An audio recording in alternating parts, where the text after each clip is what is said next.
நல்ல அருவா வேணும். எந்த அருவா எடுக்கலாம் தம்பி? இது என்னது அருவா? இரும்புடியா இருக்கு. அதாவதுங்கண்ணா, நீங்க வீட்டுல எல்லாம் பாத்தீங்கன்னா இந்த அருவாள் யூஸ் பண்றீங்கன்னா நீங்க ஒருத்தர் தான் யூஸ் பண்ணுவீங்க. ரொம்ப பார்த்து பக்குவமா யூஸ் பண்ணிப்பீங்க. எவ்வளவுதான் யூஸ் பண்ணாலும் உங்களுக்கு இந்த புடி வந்து உடஞ்சு விழுக்காது. கோவில் எல்லாம் பாத்தீங்கன்னா ஒரு நாளைக்கே பாத்தீங்கன்னா 100 தேங்காய்க்கு மேல உடைப்பாங்க. அவங்க எல்லாம் பாத்தீங்கன்னா இந்த மரப்புடி எல்லாம் வச்சிருந்தாங்கன்னு வச்சுக்கோங்களேன். ஒரு சிலர் வந்துட்டு மாத்தி மாத்தி பழக்கப்பட்டவங்களும் யூஸ் பண்ணுவாங்க.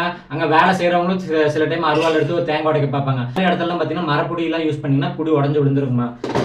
ஸோ அந்த மாதிரி இடத்துக்காக தான் இந்த இரும்பு புடி. எங்கெங்கெல்லாம் வந்துட்டு அதிகமாக தேங்காய் உடைக்க வேண்டியது இருக்குதோ அந்த மாதிரி பிளேசஸ்ல நீங்க இரும்பு புடி போய்க்கிறது நல்லது. இதுல இரும்பு புடியிலே பெரிய சைஸுங்கண்ணா, நல்லா ஹெவி வெயிட்டா இருக்கும். இது எதுக்கு யூஸ் பண்ணலாம்னு பாத்தீங்கன்னா, நீங்க ஏதாவது ஒரு சிலர்லாம் வீட்டுல தோப்பு வயக்காடுலாம் வச்சிருப்பாங்க. அங்கெல்லாம் பெரிய பெரிய கிளை இருக்கும். அடிக்கடி வந்துட்டு யூஸ் பண்ண வேண்டியது இருக்கும். சிம்பிளா சொல்லணும்னா கொஞ்சம் ஹெவி யூஸ் அருவாள் தேவைப்படுது, ஹெவியா யூஸ் பண்ணணும் அப்படின்னு நினைச்சீங்கன்னா இந்த இரும்பு புடியில பெருசா எடுத்துக்கலாங்கம்மா. நீங்க புடி உடஞ்சிரும் அப்படிங்கிற ஒரு பயமே தேவையில்லை.